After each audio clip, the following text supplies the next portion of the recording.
terror y nada más. Presenta.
Nuestros horrores favoritos.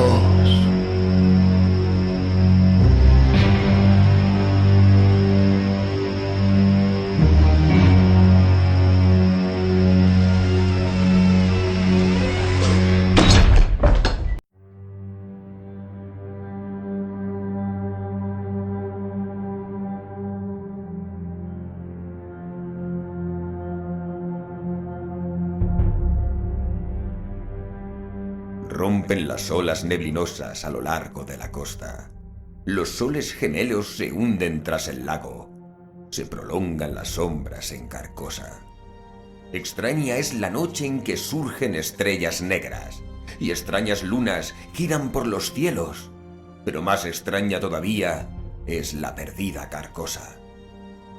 Los cantos que cantarán las Híades, donde flamean los andrajos del rey, deben morir inaudibles en la penumbrosa Carcosa. Canto de mi alma, se me ha muerto la voz. Muere sin ser cantada, como las lágrimas no derramadas se secan y mueren en la perdida Carcosa. El canto de Casilda en el Rey Amarillo, Acto 1, Escena 2.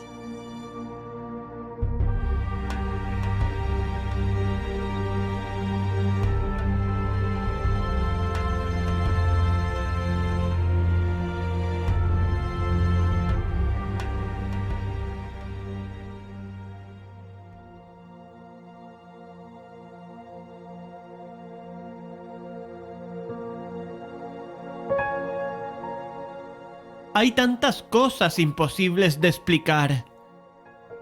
¿Por qué ciertas notas musicales me recuerdan los tintes dorados y arrumbrosos del follaje de otoño? ¿Por qué la misa de Santa Cecilia hace que mis pensamientos vaguen entre cavernas en cuyas paredes resplandecen desiguales masas de plata virgen? ¿Qué había en el tumulto y el torbellino de Broadway a las 6 de la tarde que hizo aparecer ante mis ojos la imagen de un apacible bosque bretón en el que la luz del sol se filtraba a través del follaje de la primavera y Silvia se inclinaba a medias con curiosidad y a medias con ternura sobre una pequeña lagartija verde, murmurando: «Pensar que esta es una criatura de Dios».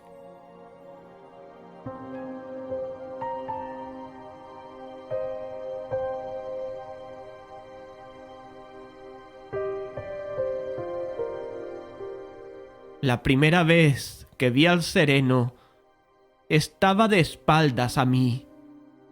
Lo miré con indiferencia hasta que entró en la iglesia. No le presté más atención que la que hubiera prestado a cualquier otro que deambulara por el parque de Washington aquella mañana, y cuando cerré la ventana y volví a mi estudio, ya lo había olvidado. Avanzaba la tarde, y como hacía calor, abrí la ventana nuevamente y me asomé para respirar un poco de aire. Había un hombre en el atrio de la iglesia y lo observé otra vez con tan poco interés como por la mañana. Miré la plaza en que jugueteaba el agua de la fuente y luego llena la cabeza de vagas impresiones de árboles, de senderos de asfalto y de grupos de niñeras y ociosos paseantes, me dispuse a volver a mi caballete. Entonces, mi mirada distraída incluyó al hombre del atrio de la iglesia. Tenía ahora la cara vuelta hacia mí, y con un movimiento totalmente involuntario, me incliné para vérsela. En el mismo instante, levantó la cabeza y me miró. Me recordó de inmediato a un gusano de ataúd. ¿Qué era lo que me repugnaba en el hombre? No lo sé, pero la impresión de un grueso gusano blancuzco de tumba fue tan intensa y nauseabunda que debió verse reflejado en mi expresión, porque apartó su abultada cara con un movimiento que me recordó una larva perturbada en un nogal. Volví a mi caballete y le hice señas a la modelo para que reanudara su pose. Después de trabajar un buen rato, advertí que estaba echando a perder tan deprisa como me era posible lo que había hecho. Cogí una espátula y quité con ella el color. Las tonalidades de la carne eran amarillentas y enfermizas. No entendía cómo había podido dar unos colores tan malsanos a un trabajo que había resplandecido antes de salud. Miré a Tessie, no había cambiado, y el claro arrebol de la salud le teñía el cuello y las mejillas. Fruncí el ceño. ¿He hecho algo malo? No, nada de eso. He estropeado este brazo, y no sé cómo pude haber ensuciado de este modo la tela. ¿No estoy posando mal? Pues claro que no. Posas perfectamente. ¿No es culpa mía entonces? No, es mía. Lo siento muchísimo. Anda, descansa un poco mientras intento arreglar este desastre. Acto seguido apliqué trapo y aguarrás al sitio corroído de la tela. Ella empezó a fumar un cigarrillo y a hojear las ilustraciones del Courrier François. No sé si tenía algo el aguarrás o era defecto de la tela, pero cuanto más frotaba, más parecía extenderse la gangrena. Trabajé como un castor para quitar aquello, pero la enfermedad parecía extenderse de miembro en miembro de la figura que tenía ante mí. Alarmado luché por detenerla, pero ahora el color del pecho cambió y la figura entera pareció absorber la infección como una esponja absorbe el agua. Apliqué vigorosamente espátula y aguarrás, pensando en la entrevista que tendría con Duval, que me había vendido la tela, pero pronto advertí que la culpa no era de la tela ni de los colores de Edward. Debe de ser el aguarrás, pensé con enfado, o bien la luz del atardecer ha enturbiado y confundido tanto mi vista que no me es posible ver bien. Tessie, acércate, por favor. La modelo vino y se inclinó sobre mi silla, llenando el aire con volutas de humo. ¿Qué ha estado usted haciendo? Nada. Debe de ser el aguarrás. ¿Qué color más horrible tiene ahora? ¿Le parece a usted que mi carne se parece a un queso Roquefort? No, claro que no. ¿Me has visto alguna vez pintar de este modo? Lo cierto es que no. Entonces... Debe ser el aguarrás o algo. Se puso una túnica japonesa y se acercó a la ventana. Yo raspé y froté hasta cansarme. Finalmente cogí los pinceles y los hundí en la tela lanzando una gruesa expresión cuyo tono tan solo llegó a oídos de Tessie. ¡Maldita sea! Muy bonito. Jure, actúe como un niño y arruine sus pinceles. Lleva 3 semanas trabajando en ese estudio y ahora...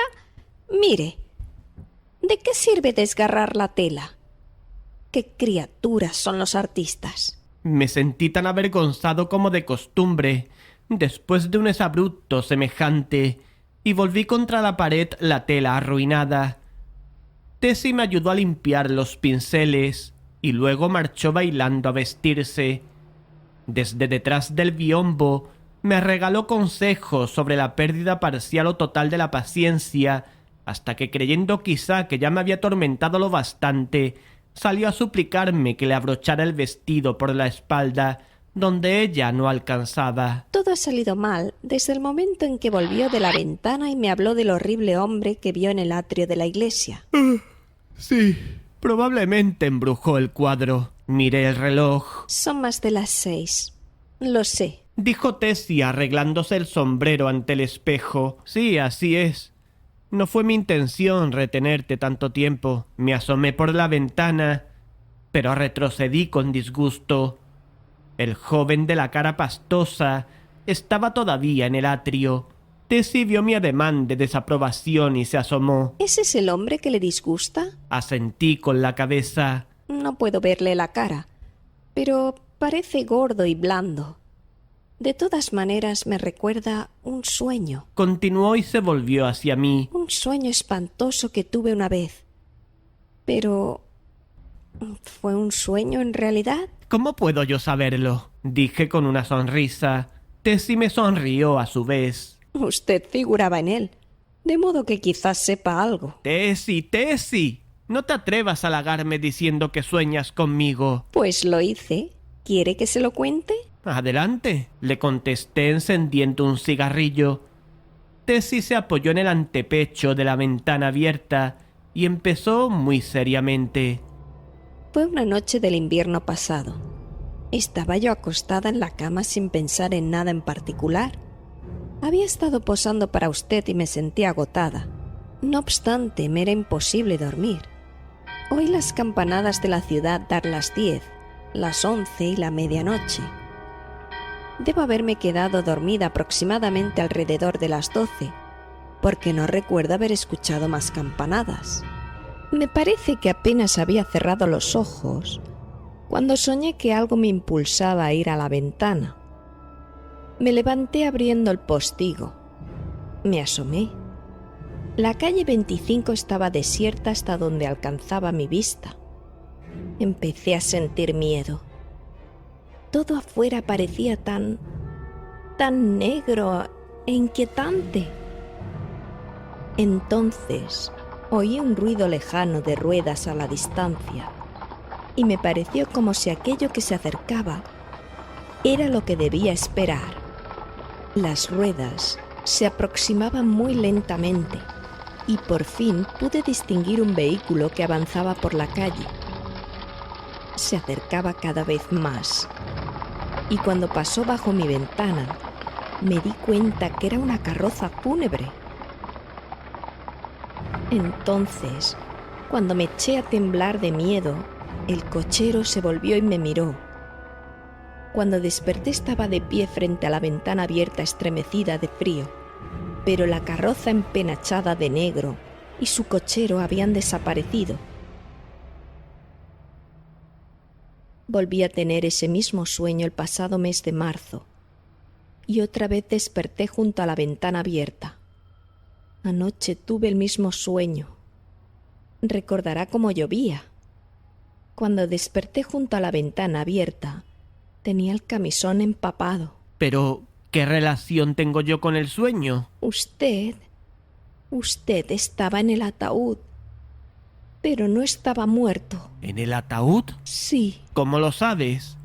¿Podías verme? No. Solo sabía que usted estaba allí. ¿Habías comido Welch, Rarebits o ensalada de langosta? ¿Qué sucede? Pregunté al verla retroceder de la ventana. El hombre de abajo del atrio de la iglesia. Es el que conducía la carroza fúnebre. Tonterías, dije. Pero los ojos de Tessie estaban agrandados por el terror. Me acerqué a la ventana y miré. El hombre había desaparecido. Vamos, Tessie, no seas tonta. Has posado demasiado. Estás nerviosa. ¿Cree que podría olvidar esa cara? 3 veces vi pasar la carroza fúnebre bajo mi ventana. Y 3 veces el cochero se volvió y me miró. Su cara era tan blanca y parecía un muerto. Como si hubiera muerto mucho tiempo atrás. Convencí a la muchacha de que se sentara y se bebiera un vaso de marsala. Luego me senté junto a ella y traté de aconsejarla. Mira, Tessie, vete al campo por 1 semana o 2 y ya verás cómo no sueñas más con carrozas fúnebres. Pasas todo el día posando y cuando llega la noche tienes los nervios alterados. No puedes seguir a este ritmo. Y después, claro, en lugar de irte a la cama después de terminado el trabajo, te vas de picnic al Parque Salser o al Dorado o a Coney Island. Y cuando vienes aquí a la mañana siguiente, te encuentras rendida. No hubo tal carroza fúnebre. No fue más que un tonto sueño. La muchacha sonrió débilmente. ¿Y el hombre del atrio de la iglesia? Ah, no es más que un pobre enfermo como tantos. Tan cierto como que me llamo Tessie Reardon. Le juro, señor Scott, que la cara del hombre de abajo es la cara del que conducía la carroza fúnebre. ¿Y qué? Es un oficio honesto. Entonces, ¿cree que sí vi la carroza fúnebre? Bueno, si realmente la viste, no sería improbable que el hombre de abajo la condujera. Eso nada tiene de raro. Tessie se levantó, desenvolvió su perfumado pañuelo y cogiendo un trozo de goma de mascar anudado en un ángulo, se lo metió en la boca. Luego, después de ponerse los guantes, me ofreció su mano con un franco. Hasta mañana, señor Scott. Y se marchó.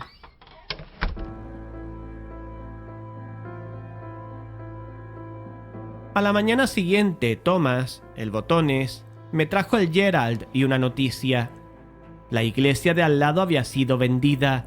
Agradecí al cielo por ello, no porque yo siendo católico tuviera repugnancia alguna por la congregación vecina, sino porque tenía los nervios destrozados a causa de un predicador vociferante, cuyas palabras resonaban en la nave de la iglesia como si fueran pronunciadas en mi casa, y que insistía en sus R's con una persistencia nasal que me revolvía las entrañas. Había además un demonio en forma humana, un organista que interpretaba los himnos antiguos de una manera muy personal.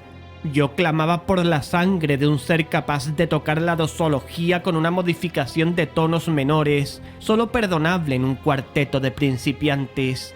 Creo que el ministro era un buen hombre, pero cuando berreaba salmos del tipo «Y el Señor dijo a Moisés, el Señor es un hombre de guerra.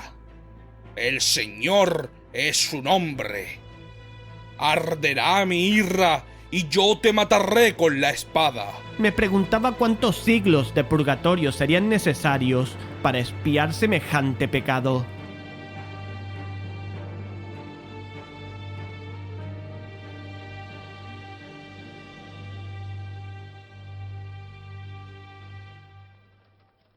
¿Quién compró la propiedad?, pregunté a Thomas. Nadie que yo conozca, señor. Dicen que el caballero que es propietario de los apartamentos Hamilton estuvo mirándola.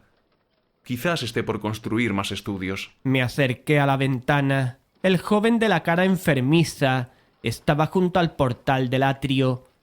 Solo verlo me produjo la misma abrumadora repugnancia. A propósito, Thomas, ¿quién es ese individuo de allá abajo? Thomas resopló por la nariz. Ese gusano es el sereno de la iglesia, señor.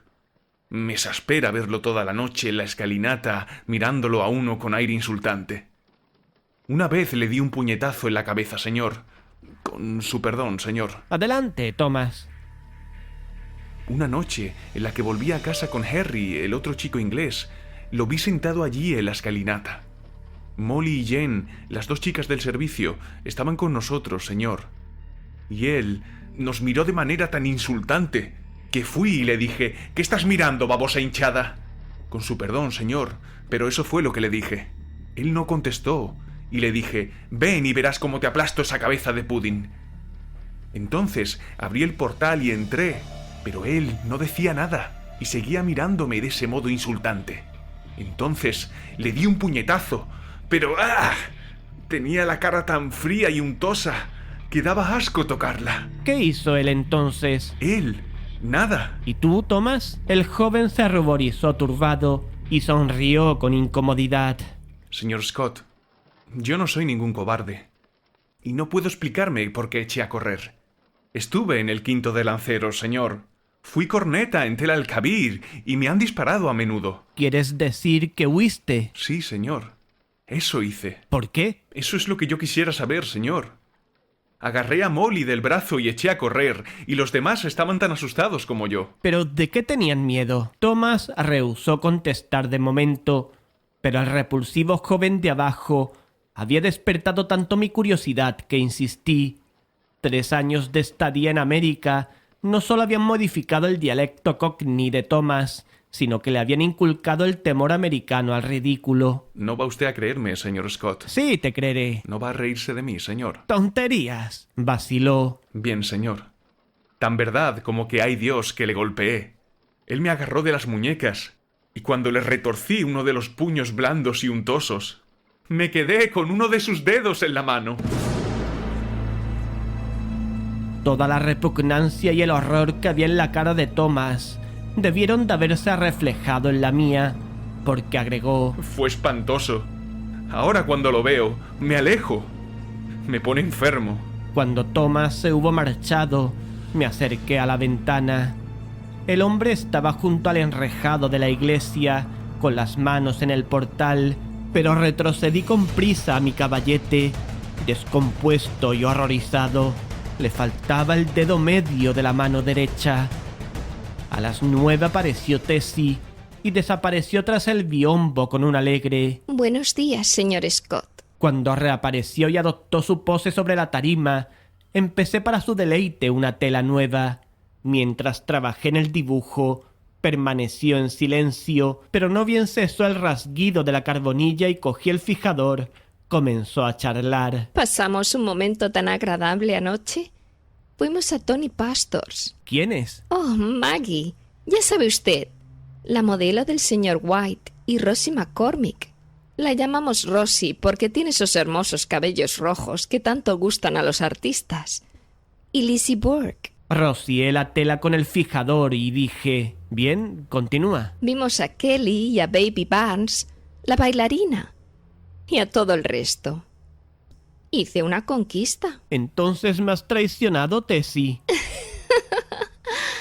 Es Ed Burke, el hermano de Lizzie. Un perfecto caballero. Me sentí obligado a darle algunos consejos paternales acerca de las conquistas, que ella recibió con sonrisa radiante. Sé cuidarme de una conquista desconocida. Dijo examinando su goma de mascar. Pero Ed es diferente. Lizzie es mi mejor amiga. Ed volvía de la fábrica de calcetines de Lowell, Massachusetts, y se encontró con nosotras. Ya no somos unas niñas, ¿sabe? Es un joven perfecto sin el menor inconveniente en gastarse $10 para invitarnos a helados y ostras, a fin de festejar su comienzo como dependiente en el departamento de lanas de Macy's. Antes que terminara yo había empezado a pintar y adoptó nuevamente su pose sonriendo y parloteando como un gorrión. Al mediodía ya tenía el retrato bastante avanzado y Tessie se acercó a mirarlo. Eso está mejor. También yo lo pensaba así, y comí con la íntima satisfacción de que todo iba bien. Tessie puso su comida en una mesa de dibujo frente a mí, y bebimos clarete de la misma botella, y encendimos nuestros cigarrillos con la misma cerilla. Yo le tenía mucho apego a Tessie. De una niña frágil y desmañada, la había visto convertirse en una mujer esbelta y exquisitamente formada. Había posado para mí durante los 3 últimos años, y de todas mis modelos, ella era la favorita. Me habría afligido mucho en verdad que se vulgarizara o se volviera una fulana, como suele decirse, pero jamás advertí el menor deterioro en su conducta y sentí en el fondo que ella era una buena chica. Nunca discutíamos de moral y no tenía intención de hacerlo, en parte porque yo no tenía muy en cuenta la moral, pero también porque sabía que ella haría lo que le gustara muy a mi pesar.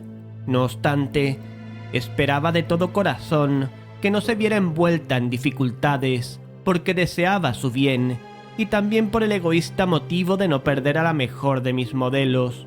Sabía que una conquista, como la había llamado Tessie, no significaba nada para chicas como ella, y que tales cosas en América no se asemejaban en nada a las mismas cosas en París.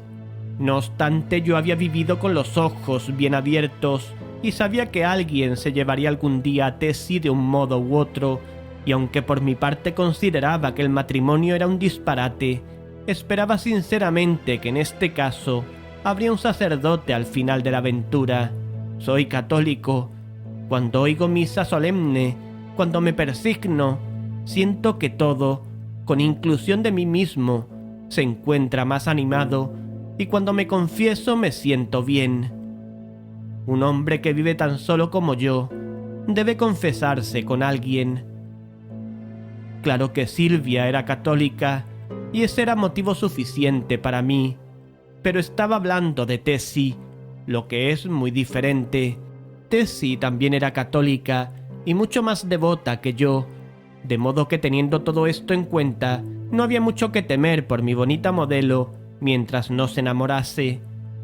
Pero entonces sabía que solo el destino decidiría su futuro y rezaba internamente porque ese destino la mantuviera alejada de hombres como yo y que pusiera en su camino muchachos como Ed Barker y Jimmy McCormick. Dios bendiga su dulce rostro.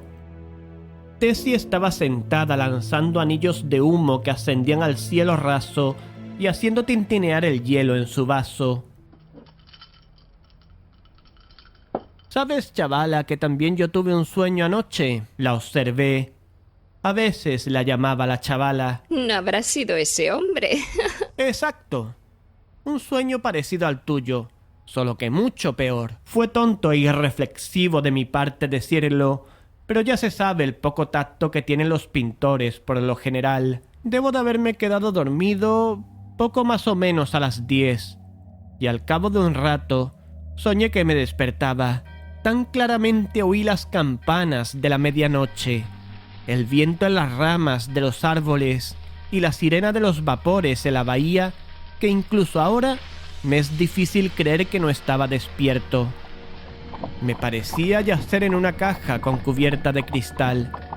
Veía débilmente las lámparas de la calle por donde pasaba, pues debo decirte, Tessie, que la caja en la que estaba tendido parecía encontrarse en un carruaje acoginado en el que iba sacudiéndome por una calle empedrada.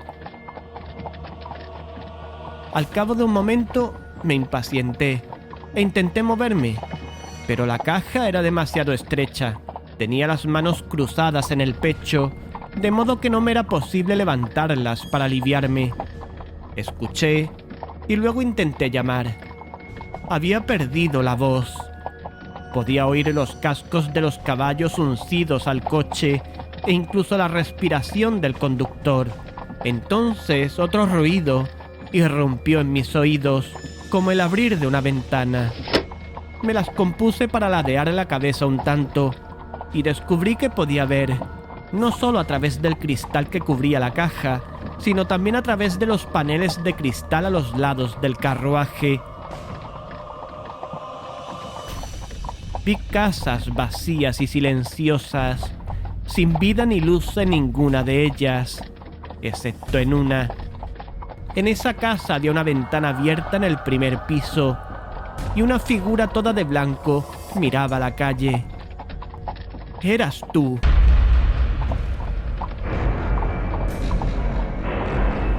Tessie había apartado su cara de mí y se apoyaba en la mesa sobre el codo. Pude verte la cara, que me pareció muy angustiada.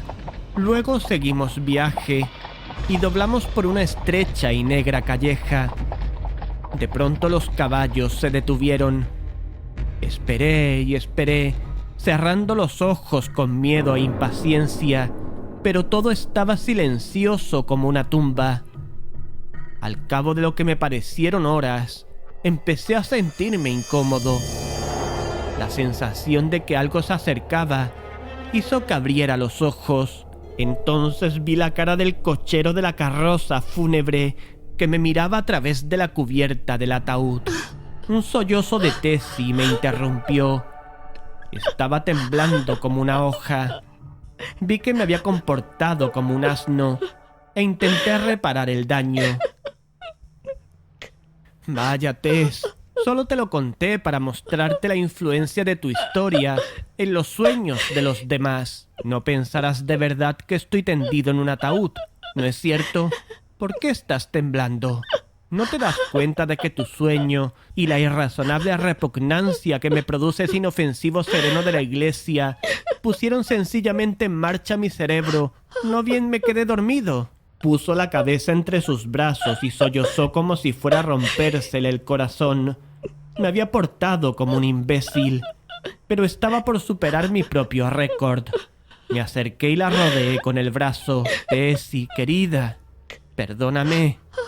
No tendría que haberte asustado con semejantes tonterías. Eres una chica demasiado atinada, demasiado buena católica como para creer en sueños. Su mano se puso en la mía y su cabeza cayó sobre mi hombro, pero todavía temblaba. Yo la acariciaba y la consolaba. Vamos, Tess, abre los ojos y sonríe. Sus ojos se abrieron con un lánguido, lento movimiento y se encontraron con los míos, pero su expresión era tan extraña que me apresuré a reanimarla otra vez. Fue una patraña, Tessie. No creerás que todo esto podrá acarrearte algún mal. No. Pero sus labios escarlatas se estremecieron. ¿Qué sucede entonces? ¿Tienes miedo? Sí. Pero no por mí. ¿Por mí entonces? Por usted. Yo lo quiero a usted.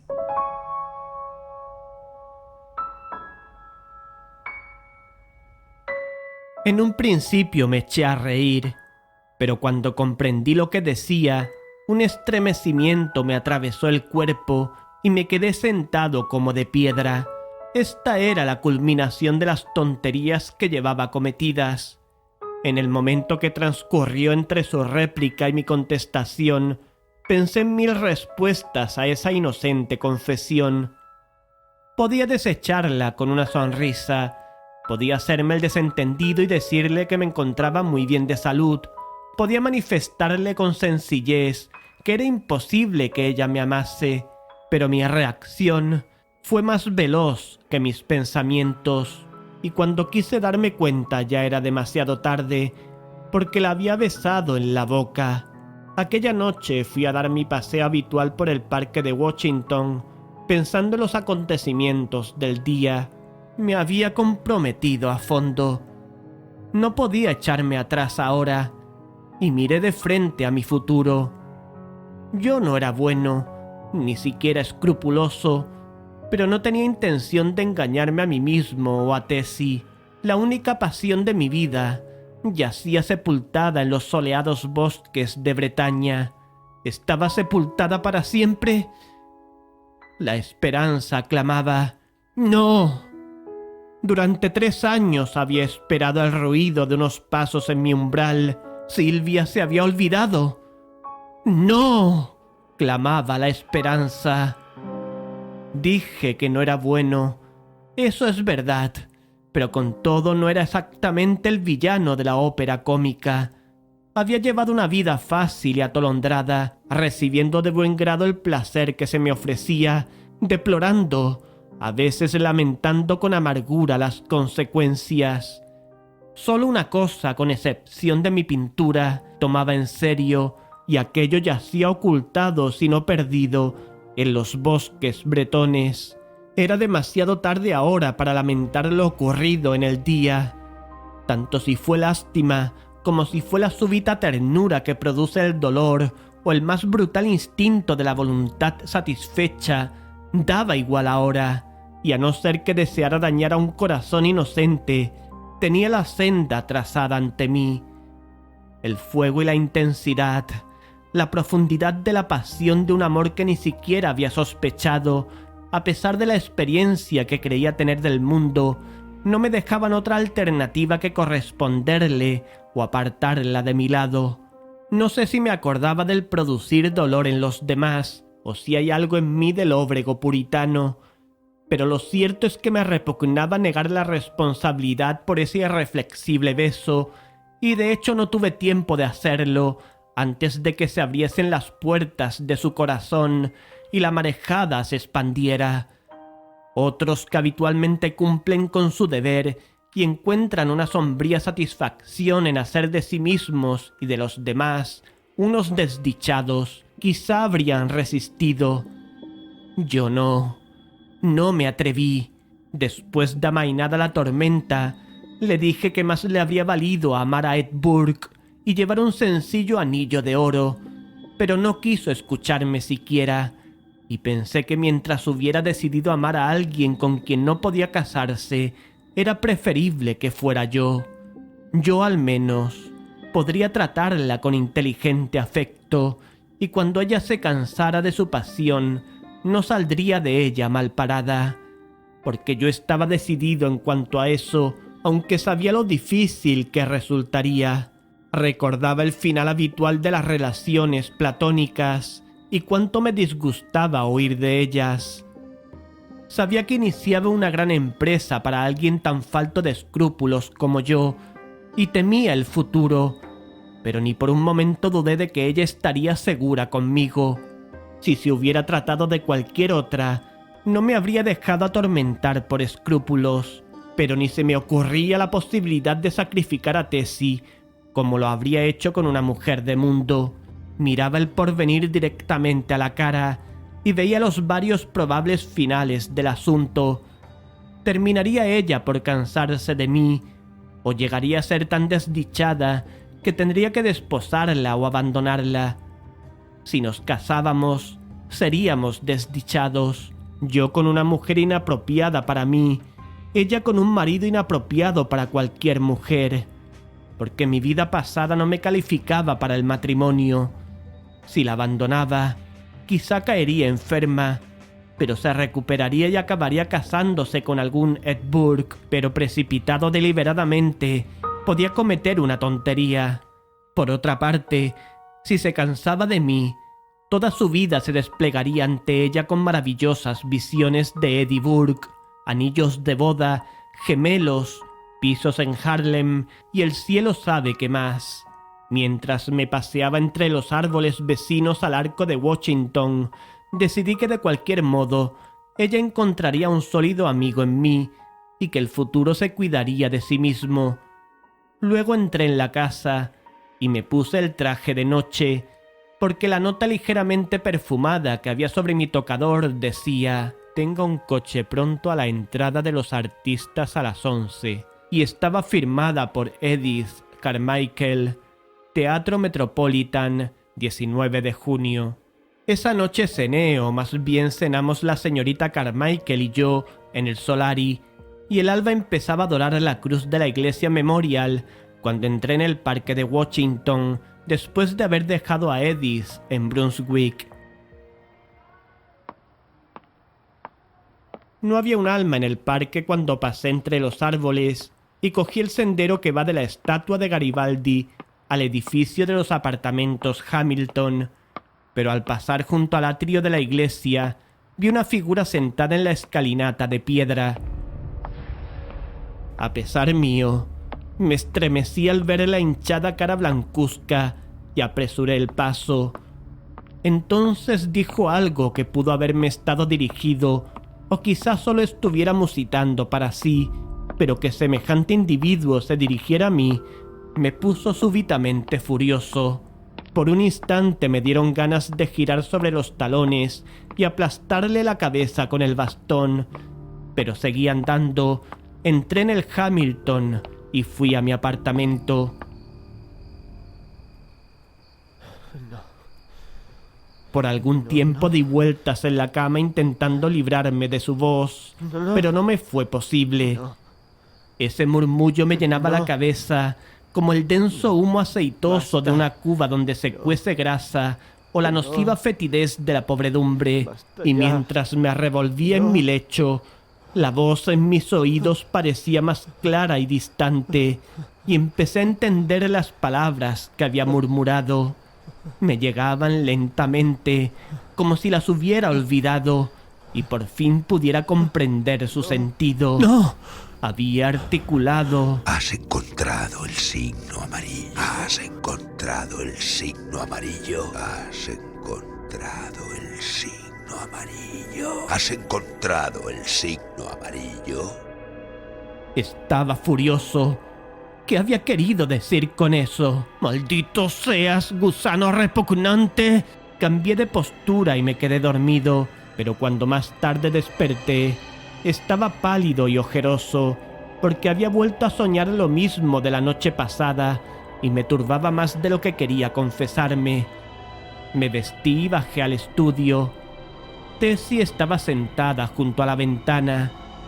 Cuando yo entré se puso de pie y me rodeó el cuello con los brazos para darme un beso inocente. Tenía un aspecto tan dulce y delicado que la volví a besar y luego me fui a sentar frente al caballete. Vaya, ¿dónde está el retrato que empecé ayer? Tessie parecía confusa, pero no contestó. Comencé a buscar entre pilas de telas mientras le decía: «Apresúrate, Tess, y prepárate. Debemos aprovechar la luz de la mañana». Cuando por fin abandoné la búsqueda entre las otras telas y me volví para registrar el cuarto, vi que Tessie estaba de pie junto al biombo, con las ropas todavía puestas. ¿Qué sucede? ¿No te sientes bien? Sí. Apresúrate entonces. ¿Quiere que pose como he posado siempre? Entonces comprendí. Se presentaba una nueva complicación. Había perdido, por supuesto, a la mejor modelo de desnudo que había conocido nunca. Miré a Tessie. Tenía el rostro escarlata. Dios. Habíamos comido el fruto del árbol del conocimiento, y el Edén y la inocencia original ya eran sueños del pasado. Quiere decir, para ella. Supongo que notó la desilusión en mi cara, porque dijo: «Posaré si lo desea. El retrato que buscas está detrás del biombo. He sido yo quien lo ha puesto allí». «No. Empezaremos algo nuevo». Y fui a mi armario y elegí un vestido morisco resplandeciente de lentejuelas. Era un traje auténtico, y Tessie se retiró tras el biombo encantada con él. Cuando salió otra vez, quedé atónito. Sus largos cabellos negros estaban sujetos en su frente por una diadema de turquesas, y los extremos llegaban rizados hasta la faja resplandeciente. Tenía los pies calzados en unas bordadas babuchas puntiagudas, y la falda del vestido, curiosamente rematada de arabescos de plata, le caía hasta los tobillos. El profundo azul metálico del chaleco bordado en plata y la chaquetilla morisca en la que estaban cosidas refulgentes turquesas le sentaban maravillosamente. Avanzó hacia mí y levanté la cabeza sonriente. Deslicé la mano en el bolsillo, saqué una cadena de oro con una cruz y se la coloqué en la cabeza. «Es tuya, Tessie». ¿Mía? «Tuya. Ahora ve y posa». Entonces, con una sonrisa radiante, corrió tras el biombo y reapareció enseguida con una cajita en la que estaba escrito mi nombre. Tenía intención de dársela esta noche antes de irme a la casa, pero ya no pude esperar. Abrí la caja. Sobre el rosado algodón había un broche de ónix negro en el que estaba incrustado un curioso símbolo o letra de oro. No era arábigo ni chino, ni, como pude comprobar después, pertenecía a ninguna de las escrituras humanas. Es todo lo que tengo para darle como recuerdo. Me sentí molesto, pero le dije que lo tendría en alta estima y le prometí llevarlo siempre. Ella me lo sujetó en la chaqueta bajo la solapa. ¡Qué tontería, Tess! Comprar algo tan bello. No lo he comprado. ¿De dónde lo has sacado? Lo encontré un día al volver del acuario de la batería. Publiqué un aviso en los periódicos, pero he perdido las esperanzas de encontrar al propietario del broche. ¿Cuándo? El invierno pasado. La misma época en la que tuve por primera vez ese horrible sueño de la carroza fúnebre. Recordé el sueño que había tenido la pasada noche, pero no dije nada, y enseguida la carbonilla empezó a revolotear sobre la nueva tela, y Tessie permaneció inmóvil en la tarima.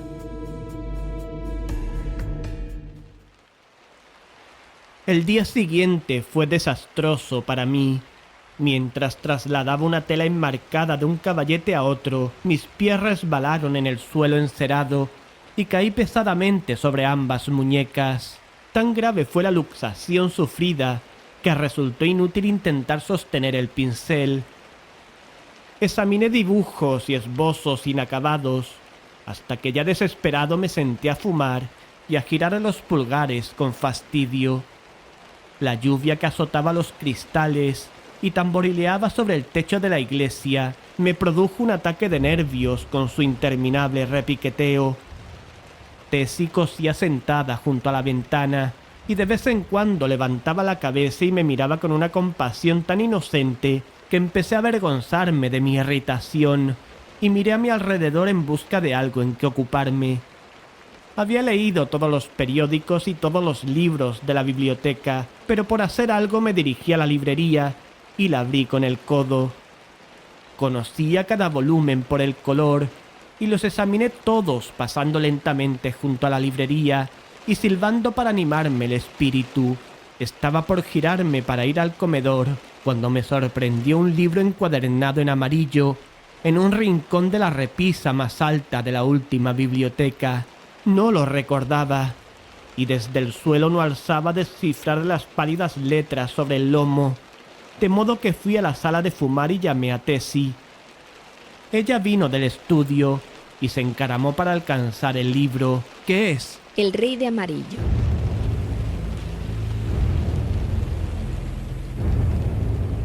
Quedé estupefacto. ¿Quién lo había puesto allí? ¿Cómo había ido a parar a mis aposentos? Hacía ya mucho que había decidido no abrir jamás ese libro, y nada en la tierra podría haberme persuadido a comprarlo. Temiendo que la curiosidad me tentara a abrirlo, ni siquiera lo había mirado nunca en las librerías.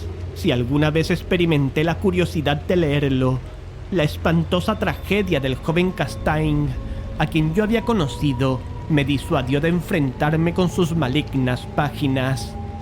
Siempre me negué a escuchar su descripción, y en verdad, nadie se aventuró nunca a comentar en alta voz la segunda parte, de modo que no tenía conocimiento en absoluto de lo que podrían revelar esas páginas. Me quedé mirando fijamente la ponzoñosa encuadernación amarilla, como habría mirado a una serpiente. «¡No lo toques, Tessie! ¡Baja de ahí!». Por supuesto, mi admonición bastó para despertar su curiosidad, y antes que pudiera impedírselo cogió el libro y con una carcajada se fue bailando al estudio con él. La llamé, pero ella se alejó dirigiendo una torturadora sonrisa a mis imponentes manos, y yo la seguí con cierta impaciencia. «¡Tessie!», grité entrando en la biblioteca. «Escucha, hablo en serio. Deja ese libro. No quiero que lo abras». La biblioteca estaba vacía.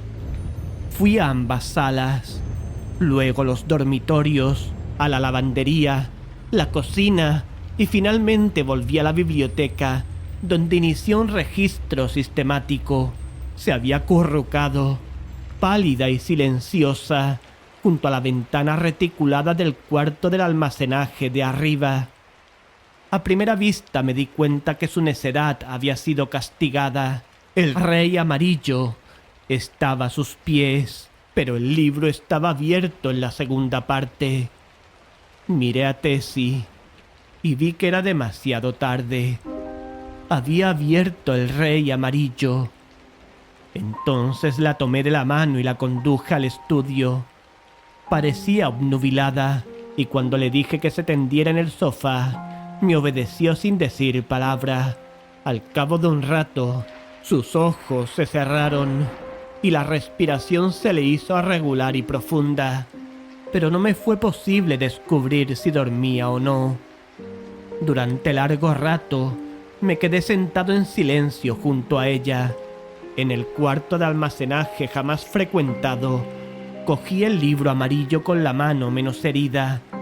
Parecía pesado como el plomo, pero lo llevé al estudio otra vez, y sentándome en la alfombra junto al sofá, lo abrí y lo leí de principio a fin. Cuando, debilitado por el exceso de las emociones, dejé caer el volumen y me recosté fatigado contra el sofá, Tessie abrió los ojos y me miró. Habíamos estado hablando cierto tiempo con opacada y monótona tensión cuando advertí que estábamos comentando al Rey Amarillo. ¡Oh, qué pecado! Haber escrito semejantes palabras. Palabras que son claras como el cristal, límpidas y musicales como una fuente burbujeante, Palabras que resplandecen y refulgen como los diamantes envenenados de los Médicis. Oh, la malignidad, la condenación más allá de toda esperanza, de un alma capaz de fascinar y paralizar a criaturas humanas con tales palabras.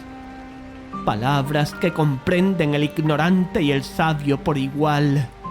Palabras más preciosas que joyas, más apaciguadoras que la música celestial, más espantosas que la muerte misma.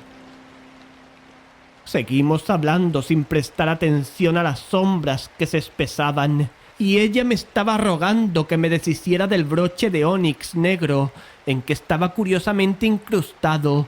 Lo que ahora lo sabíamos era el signo amarillo. Nunca sabré por qué me negué a hacerlo, aunque en esta hora, aquí, en mi habitación, mientras hago esta confesión, me gustaría saber qué me impidió arrancar el signo amarillo de mi pecho y arrojarlo al fuego. Estoy seguro de que deseaba hacerlo, pero Tessie me lo imploró en vano.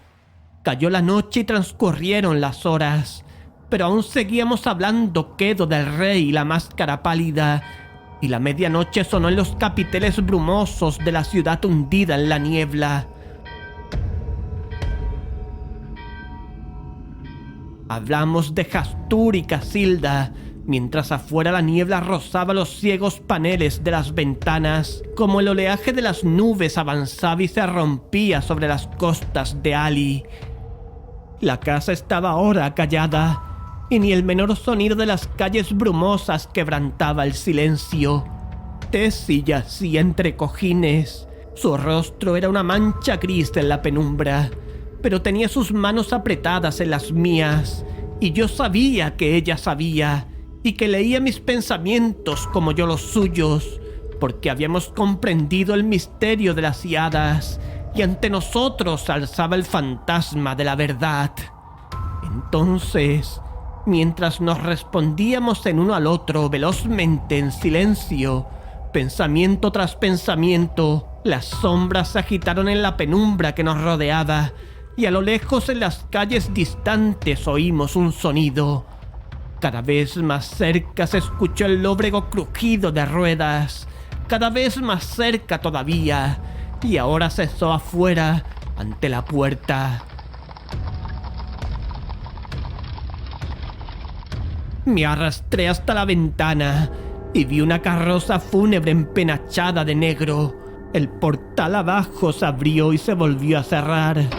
Me arrastré temblando hasta la puerta y le eché la llave, pero no había candado ni cerradura que pudiera impedir el paso de la criatura que venía en busca del signo amarillo.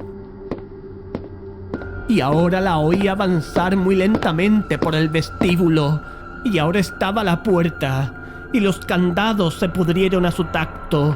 Ahora había entrado. Con ojos que se me saltaban de las órbitas, traté de escudriñar en la oscuridad, pero cuando entró en el cuarto no la vi.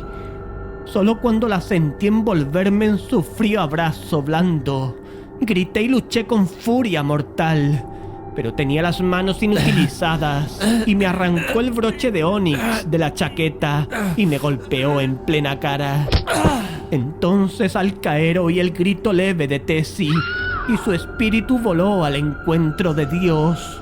Y mientras caía deseé poder seguirla, porque sabía que el rey amarillo había abierto su andrajoso manto y ahora solo era posible implorar ante Cristo. Podría decir más, pero al mundo no le serviría de nada.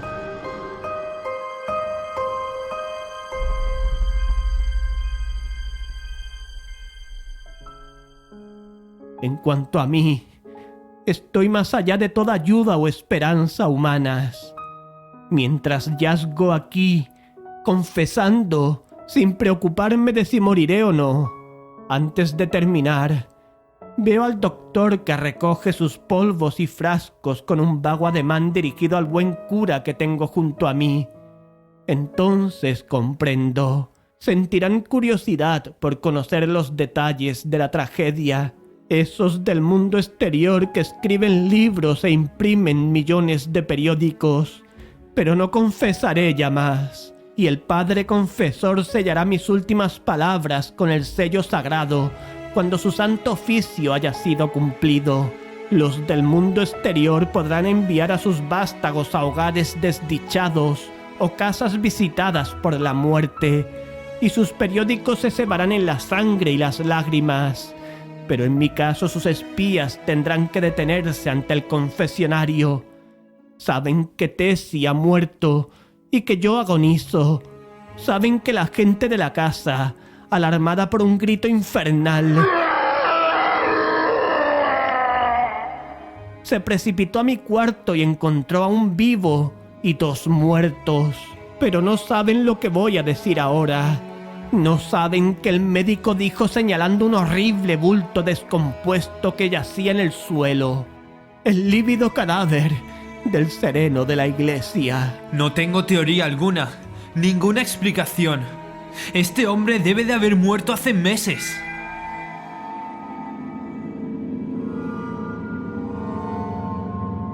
Creo que me muero.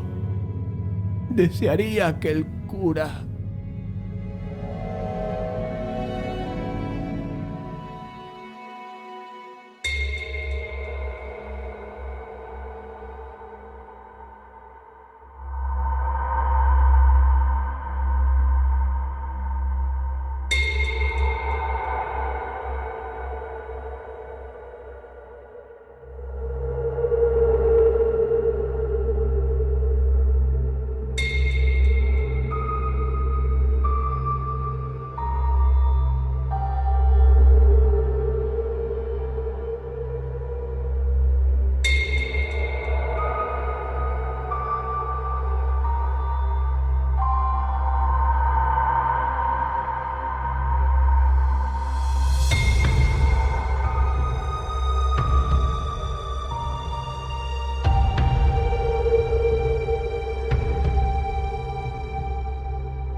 Esta noche han escuchado nuestros horrores favoritos.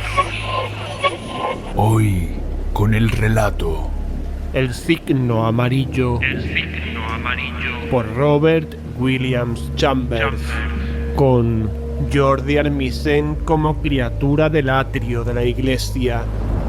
Mariano Vascón como Thomas. Elena Rubio como Tessie. Miguel Ángel Pulido como Poema. Nico como médico. Álvaro Guerrero como sacerdote.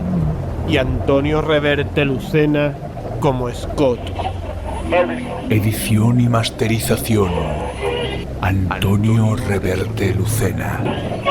Esta ha sido una producción Terror y nada más. Terror y nada más 2016. 2016.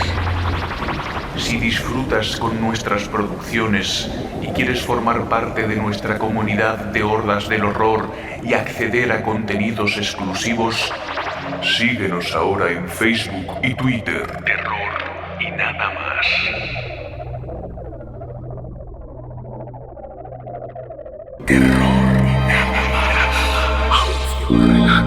Suscríbete a nuestros canales en YouTube, iVoox y iTunes.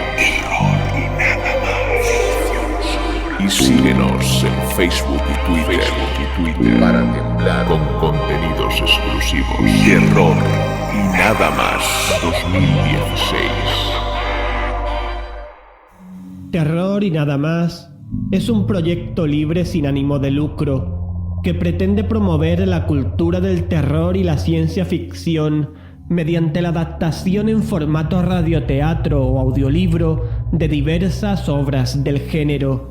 Pretendemos dar a conocer las obras y sus autores y fomentamos y recomendamos la compra de la obra correspondiente a nuestro público. Además, pretendemos acercar la obra y su autor a personas con discapacidad que de otra forma tendrían grandes dificultades para disfrutarla. En ningún momento pretendemos vulnerar derechos de autor de ninguna de las obras adaptadas, y ante la imposibilidad de contactar con los legítimos poseedores de los derechos de autor de cada una, rogamos que si alguno de ellos ve inconveniente para sus intereses legítimos en alguna de nuestras adaptaciones, contacten con nosotros en nuestro correo electrónico antoniorevertelucena@gmail.com para llegar a algún tipo de acuerdo con ellos o en última instancia retirar los contenidos que se nos soliciten. Gracias.